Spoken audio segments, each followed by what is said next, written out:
आज की वीडियो है हाउ टू रीड ड्राइंग। तो जब भी आप ड्राइंग ले तो सबसे पहले यहाँ पे दिया था जनरल नोट्स, इसको पढ़ ले पहले। जैसे कि यहाँ पे लिखा है रेनफोर्समेंट कंक्रीट M35, ऐसे ही बहुत सारा चीज़ लिखा है। फाउंडेशन में 50 mm कवर देना है, कॉलम में 40 mm देना है, स्लैब में 50 mm देना है, बीम में 25 mm देना है। इस तरीके से पहले पढ़ ले। और यहाँ पे दिया हुआ है हमारा कॉलम का डिटेल दिया हुआ है। इसके नीचे आएंगे तो यहाँ पे दिया हुआ है कॉलम का डिटेल। यहाँ दिया हुआ है detail of lift pit, lift का जो पिट होता है उसका डिटेल दिया हुआ है। ये है हमारा जो फुटिंग है, फुटिंग का डिटेल दिया हुआ है। यहाँ पे ड्राइंग पे जो ये जो बक्सा बना हुआ है, बॉक्स मतलब ये वाला जो है, इतने एरिया में आना है राफ्ट। राफ्ट जो होता है 100,000 mm, तो 1 मीटर का होता है। 1 मीटर ऐसे यहाँ पे दिया हुआ है कितने का, ये 1100 mm का है। यहाँ पे दिख पा रहा होगा कलरफुल, तो पिंक पिंक है। ये पूरा राफ्ट है। इसके अंदर मतलब पूरा राफ्ट जितना एरिया है उसमें पूरा 1100 mm थिकनेस का कंक्रीट डलेगा। ऐसे हमको यहाँ पे ऐसे एक कॉलम जो चेक करना है कि उसका रिइंफोर्समेंट डिटेल क्या है। जैसे दिया हुआ है कॉलम C99, तो आपको यहाँ पे देखना है कहाँ पे है C99। तो ये कॉलम है यहाँ पे C99। तो यहाँ पे आपको दिया हुआ है, यहाँ पे इसका साइज़ दिया हुआ है 300 बाय 400। जैसा कि यहाँ पे दिख पा रहा है C99 T12, 10 number of 12 mm का सरिया, 10 तो 12 mm का सरिया यहाँ पे दिख पा रहा है। 3 इधर 3 इधर, 6 और 4 10। 99 में 12 mm का 10 सरिया लगेगा। राफ्ट का जो एरिया है, यहाँ पे राफ्ट का जो थिकनेस है वो यहाँ पे दिया हुआ है 1100। राफ्ट का थिकनेस है वो यहाँ पे दिया गया। इसका जो डेप्थ बोल सकते हो या फिर मोटाई बोल सकते हो, ये है 1100। और ये इसका सेक्शन काट करके दिखाया गया है। बॉटम में हमारा रहेगा, इसमें राफ्ट के सरिया में बॉटम में रहेगा हमारा 16 mm का सरिया, 100 mm centre to centre.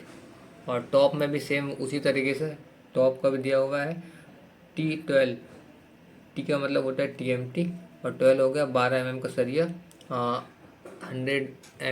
100 centre to centre both way top पे। फुटिंग जो है दो टाइप की फुटिंग दी गई है।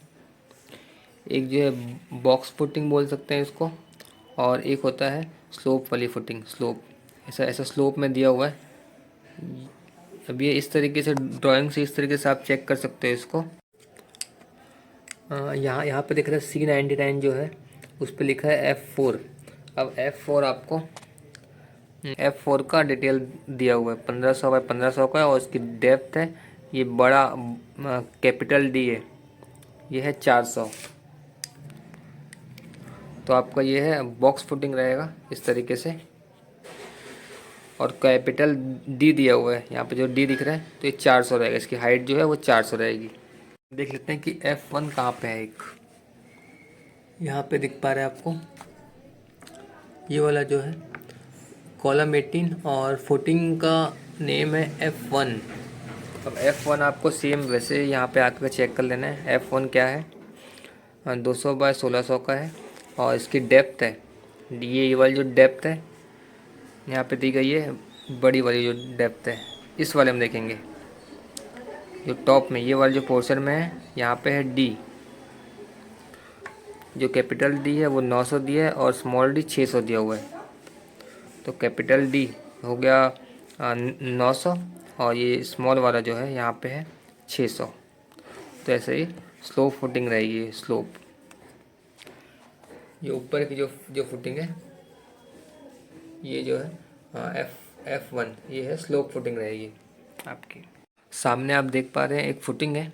अब इसको आप अगर टॉप से देखेंगे ऊपर से, तो ये कुछ इस तरीके से दिखेगी।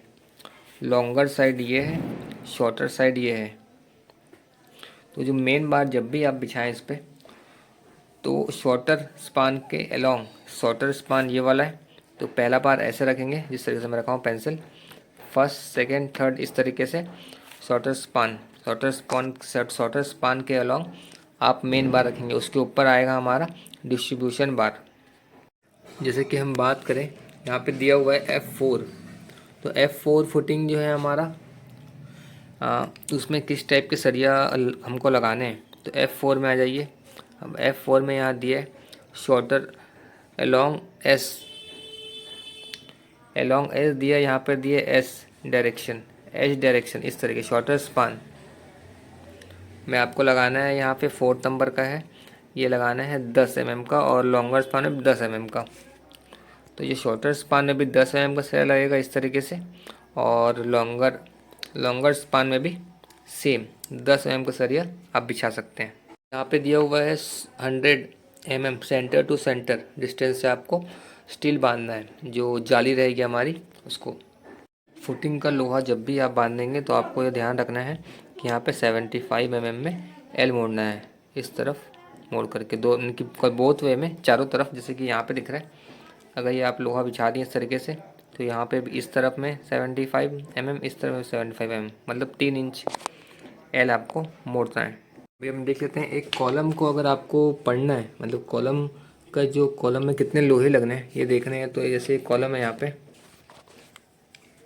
ये वाला कॉलम ले लो, C41 दिख पा रहा है आपको, C41। तो ये आपको चेक कर लेना है, यहाँ पे बहुत सारे कॉलम हैं तो आपको चेक कर लेना C41 कहाँ पे है।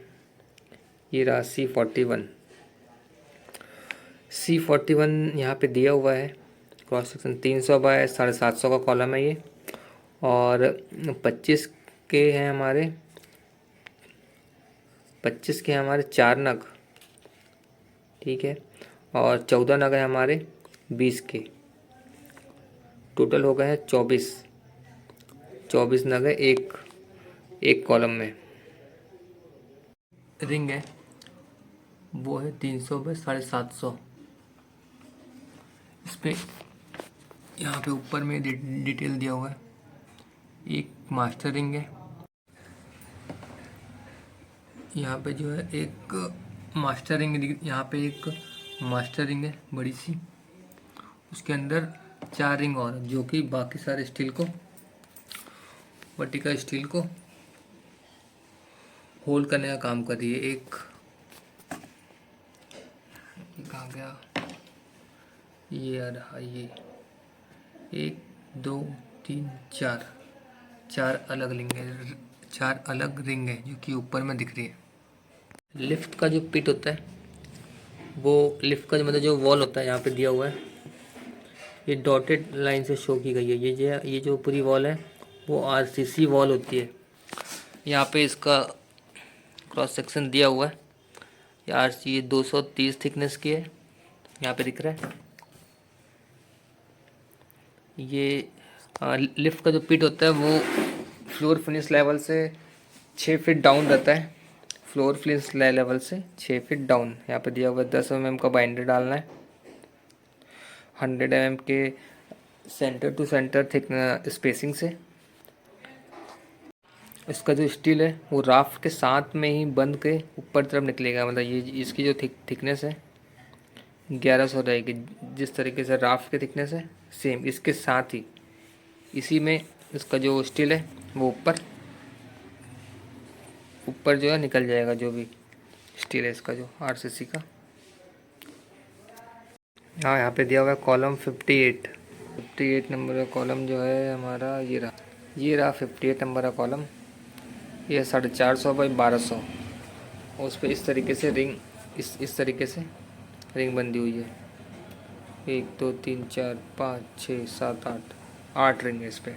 यहाँ पे जो रिंग का हुक जो रहता है वो किस तरीके से आपको बैंड करना है, यहाँ पे मेंशन है 80, ये 80 mm तक का ये रहना चाहिए, इसकी लेंथ है। यहाँ से 45, यहाँ से 45 डिग्री का रहना चाहिए ये। ड्राइंग आप जब भी लें तो ये जो है जनरल नोट्स जो होते हैं उसको प्रॉपर एक बार पढ़ लें। Curing period for RCC 14 days, इस तरीके से मैं इसकी फ़ोटो डाल दूँगा, उसको आराम से पढ़ सकते हैं।